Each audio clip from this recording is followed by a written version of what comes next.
SOFI Technologies is a company that you either love it or hate it. You might hate it because the stock has performed awfully since they IPO'd and hit a high of about $25 per share. But you might love the stock because this company, at the same time, has gotten destroyed, is actually putting up some impressive numbers, and they almost always impress investors on earnings.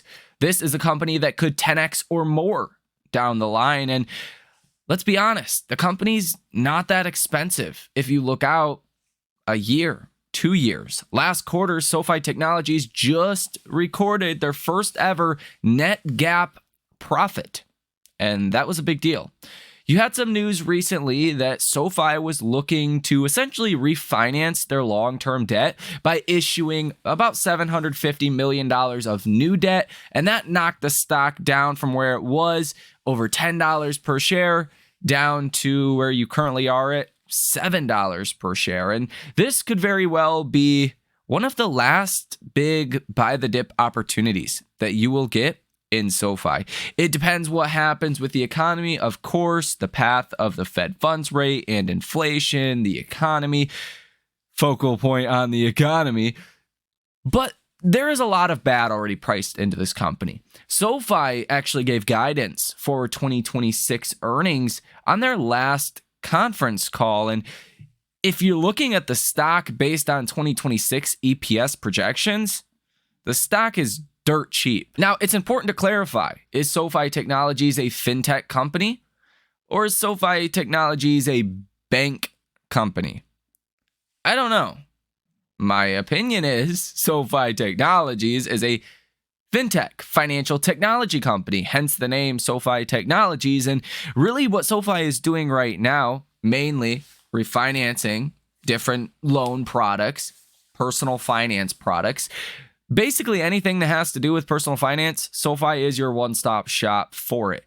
I consider that more of a fintech company. I think they have more levers to pull to bring clients in, and SOFI is really good at cross-selling clients as well. So I think SOFI can really be a holding company, if you will, long-term for many different smaller companies. SOFI could start credit cards, partner with Visa or MasterCard. SOFI could get into the software related side of banking or consumer, how consumers spend their money. There's so many different aspects and levers that SOFI can pull over time. I don't think it's fair to call it a bank stock. Why I really bring that up is because a bank stock trades at like a 5 to 8 PE multiple.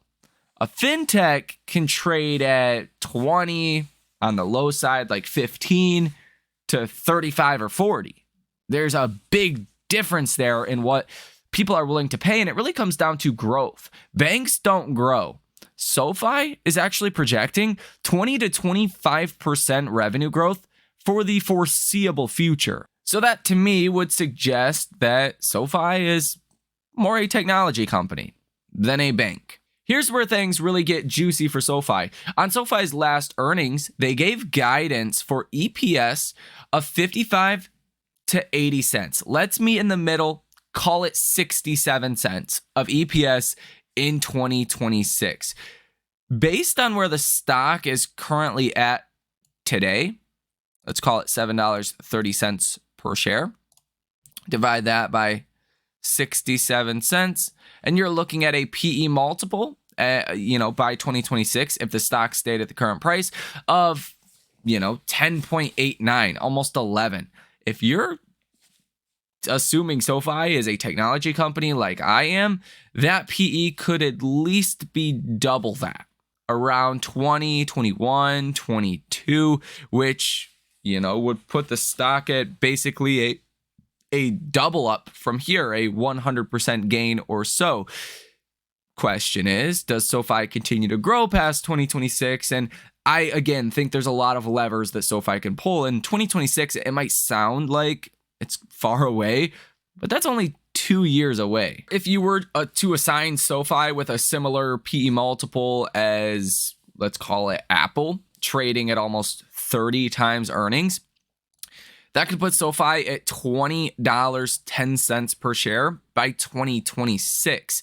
That's if they just come in the middle of their guidance. If SoFi gives you $1 of EPS, right, times that by 30, you're looking at a $30 stock. I mean, if the stock's at $7 per share right now, that would be basically a 5x from here. That sounds possible. It doesn't sound impossible. And that's one reason why I like SoFi stock so much right now. The other reason I like SoFi a lot right now is SoFi, along with many other businesses that are relatively new, have not operated in a market environment like we are in right now, where the Fed was aggressively raising interest rates. The consumer was getting squeezed by literally not being able to get a car, get a home. Credit cards became more expensive, but you also have inflation. Let's be honest, true inflation is a lot higher than the government numbers that they put out. All of these things, I can't imagine they've been positive for SoFi. Of course, people can get, more interest on their money now than before, and that is probably a net positive, but even student loan refinancing, that was SoFi's largest segment of their business for many, many years. That's how SoFi got their start, and that business has been essentially shut down for years.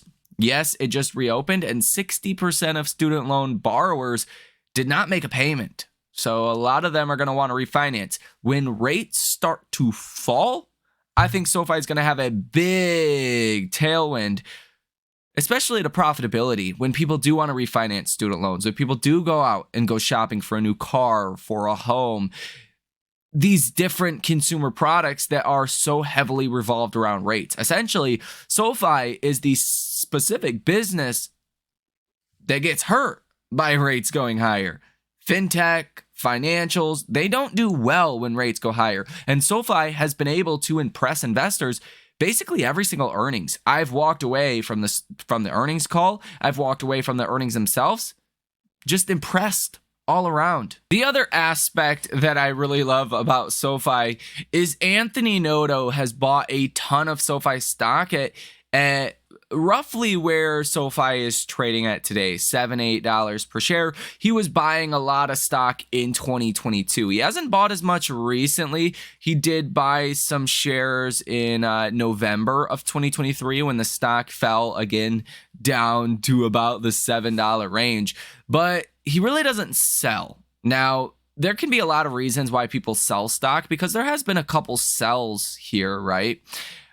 And that could be you get a divorce, your kids are getting married, you got to send them to college, you got a tax bill coming due, all kinds of different reasons to sell a stock. There's only one reason to buy a stock, and Anthony Noto has plowed a lot of money in SoFi in which he didn't have to over the last couple of years, and he still hasn't sold any. That shows a lot of confidence in where SoFi stock is at, and if Anthony Noto, well, presumably has a lot more knowledge about SoFi than we do, if he's willing to buy stock around these prices, then I think it's probably because the stock is underlooked and probably undervalued by the markets. Obviously, that's not the sole reason that you should buy a stock just because the CEO is buying the stock, but that's a pretty good indicator that things are going just fine at SoFi. Now, I'm just going to be honest with you guys. Again, I believe SoFi could be a 5 to 10x company over the next multiple years. SoFi is only trading at a $7 billion market cap. So if the stock 10x from here, you'd be trading at a $70 billion market cap. Is that impossible? Absolutely not. Would SoFi have to kind of get into other businesses as well to, justify $70 billion market cap? Maybe, right? Possibly. Maybe get into some software businesses over here, do some different things over here, credit cards. There's a lot of levers that SoFi can pull, and that's what makes me longer term optimistic in the company. But even just considering everything I've said here in this video, when rates do start to fall, that's going to be a big tailwind for SoFi's business that could last probably a long time. I mean, it's going to take a while for all of the last 2-3 years of well, really 2 years of pent up housing demand and auto demand that, to kind of unwind in the economy. People have wanted to buy a car for a long time, wanted to buy a new house for a long time now, and they just haven't been able to afford it because of where rates are. I think SoFi is going to be a big beneficiary of that, especially considering they continue to add hundreds of thousands of customers to the SoFi platform every single quarter. But I'm just going to be honest with you guys. I don't think SoFi is going to do much of anything. I don't think the stock itself is going to do much of anything until you do get rate cuts. Now, this depends on what happens with the economy. You want to see the economy doing well. That's going to put SoFi in an even better position. The last thing you want is people to start losing their jobs. That's never going to be a good thing for SoFi, or really a good thing for the markets in general. So as long as the economy stays well, then the biggest positive catalyst that will be coming this year for SoFi is probably going to be on June 12th, 2024. You're going to get the first Fed rate cut. That could obviously get pushed back. It could get pushed back to July or September. But the point is, the Fed's going to start cutting rates. And at that point, you're going to get another rate cut and then another rate cut. I don't know if SoFi is going to start moving to the upside based on the first Fed rate cut, but give it a little bit of time, especially as we head into the election in November. And if the economy is starting to weaken, you could see a lot more rate cuts than even what most people are expecting. Obviously, that's not my base case, but that is when I expect SoFi to start being more bullish. More people starting to buy SoFi. That's the big catalyst for this year. SoFi is also a very interesting short squeeze potential trade as well. Now, I don't know if this is going to happen. I think it's more of a when is it going to happen compared to if it's going to happen. Let's just be honest. The short interest is 20.57%. The shorts have been doubling down on their short positions ever since really February, almost like they knew this convertible senior note situation was going to happen. But nonetheless, you are over 20% sold short. That's a very high amount.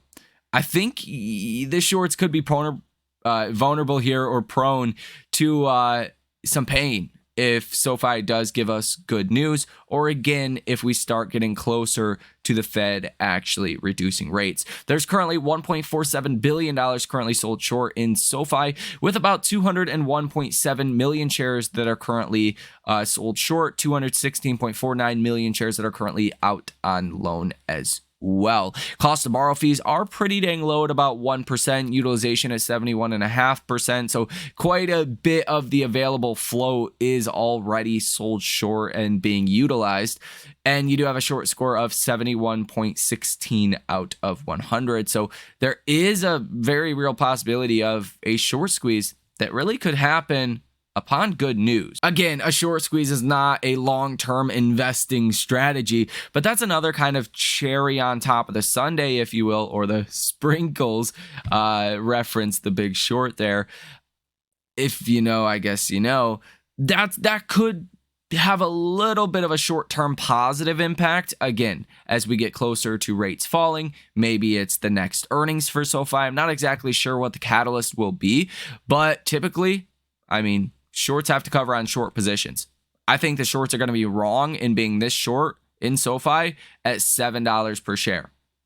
And if I'm correct, that means shorts have to cover at higher prices and send the stock higher. So here is my position in SoFi.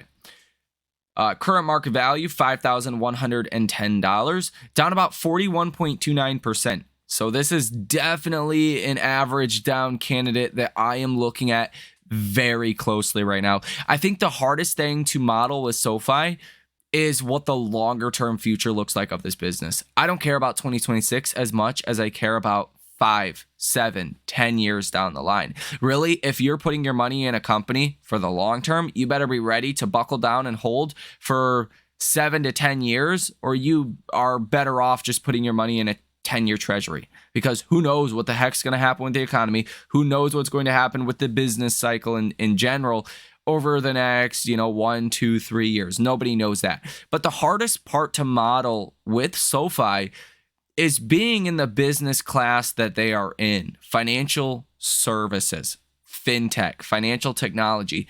There's so many different avenues that SoFi could go down. Let's be honest. SoFi could really double down on the banking aspect of, the sector they're in.